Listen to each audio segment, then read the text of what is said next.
Hello అండి. చాలా days తర్వాత దమ్ బిర్యానీ అయితే ప్రిపేర్ చేశాను. మూత ఓపెన్ చేయగానే స్మెల్ అయితే అద్దిరిపోతుంది.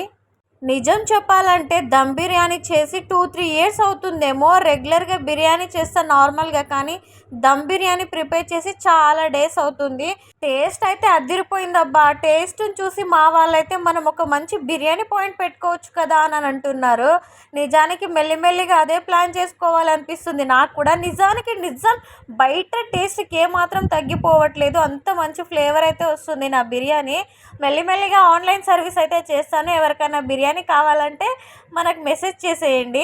ఏదో కామెడీ చేస్తుంది అని అనుకోకండి, నిజం చెప్తున్నాను. ఎవరికైనా 5-10 మెంబర్స్ 15 మెంబర్స్కి అలా కావాలి అనుకుంటే నాకు మెసేజ్ చేయండి, ఖచ్చితంగా చేసి పంపిస్తాను. బయట మార్కెట్లో కంటే చాలా తక్కువ రీజనబుల్ రేట్స్కే ఇస్తా అన్నమాట. సర్లేండి, మీరు ఆర్డర్ చేసేది ఎప్పుడు, నేను పంపించేది ఎప్పుడు, కానీ ఇంకా ప్రాసెస్లోకి అయితే వెళ్ళిపోదాం. కనీసం ప్రాసెస్ చూసి అన్న ప్రిపేర్ చేసుకోండి ఇంట్లో.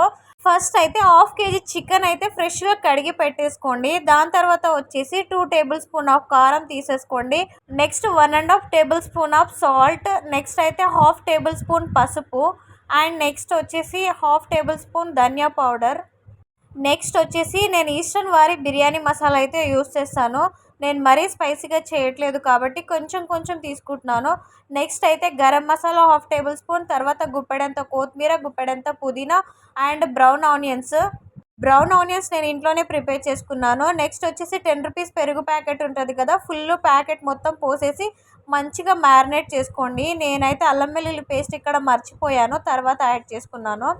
ఈ పెరుగు, ఈ మసాలా మొత్తం చికెన్కి పట్టేంతలాగా బాగా కలిపేసుకోండి. ఇలా మనం ఏ కడాయిలో అయితే బిర్యానీ చేస్తున్నామో అదే కడాయిలో ఇలా మ్యారినేట్ చేసుకోండి. నేను ఇదే కడాయిలో బిర్యానీ ప్రిపేర్ చేస్తున్నాను, అందుకే ఇదే కడాయిలో చికెన్ మ్యారినేట్ చేసుకున్నాను.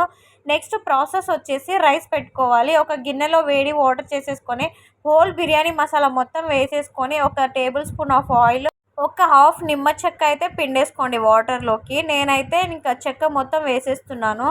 అండ్ ఈ కలర్ వచ్చాక వాటర్లోకి అయితే మనం ముందుగా నానబెట్టుకున్న బాస్మతి రైస్ని అయితే తీసుకోండి. నేను వచ్చేసి 1/2 kg చికెన్కి 1/2 kg రైస్ అయితే తీసేసుకున్నాను. 1/2 kg చికెన్కి 1/2 kg రైస్ ఉంటేనే బాగుంటుంది ప్యారలల్గా. మరీ రైస్ ఎక్కువ చేసి చికెన్ తక్కువ చేసేయద్దు, అలా టేస్ట్ మంచిగా రాదు. ఇక్కడైతే కొంచెం ఉడికించుకుంటున్నాను చికెన్, మరీ ఎక్కువ కాకుండా. జస్ట్ అల్లం వెల్లుల్లి పేస్ట్ వేసాను కదా, అది జస్ట్ కలిపాను అంతే, మరీ ఎక్కువ హీట్ చేయలేదు. చికెన్ మ్యారినేట్ చేసినప్పుడు నేను అల్లం వెల్లుల్లి పేస్ట్ మర్చిపోయా అని చెప్పాను కదా, ఇప్పుడైతే యాడ్ చేసుకున్నాను. నెక్స్ట్ అయితే ఒక 70% వరకు అయితే రైస్ కుక్ చేసుకోవాలి. ముందుగా ఒక 50% రైస్ అయితే కుక్ చేసుకున్న రైస్ని ఇలా కడాయిలో అయితే ఫస్ట్ లేయర్ లాగా వేసేయండి. దాని తర్వాత ఒక 60% ఆఫ్ రైస్ని అయితే మీదుగా వేయండి. ఇక్కడ నేను మసాలాలన్నీ తీసేయాలనుకున్నాను, కానీ తీసే అంత టేస్ట్ ఉండదేమో అని ఓన్లీ నిమ్మకాయ చెక్క అయితే తీసాను.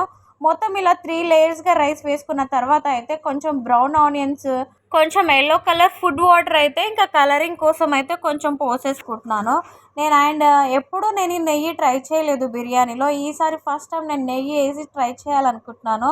నెయ్యి వేయడం వల్లనో ఏందో కానీ టేస్ట్ మాత్రం అద్దిరిపోయిందని చెప్పొచ్చు. మా ఇంట్లో నెయ్యి వేస్తే తినరన్నమాట.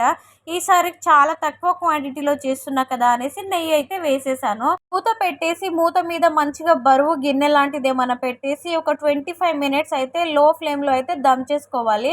నెక్స్ట్ అయితే మనం ఎంతగా ఎదురు చూస్తున్న చికెన్ దమ్ బిర్యానీ అయితే రెడీ అన్నమాట.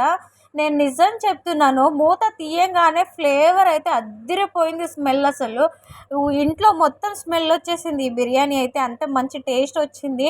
బయట టేస్ట్కి ఏమాత్రం తీసిపోదు, అంత మంచి టేస్ట్ అయితే వచ్చింది.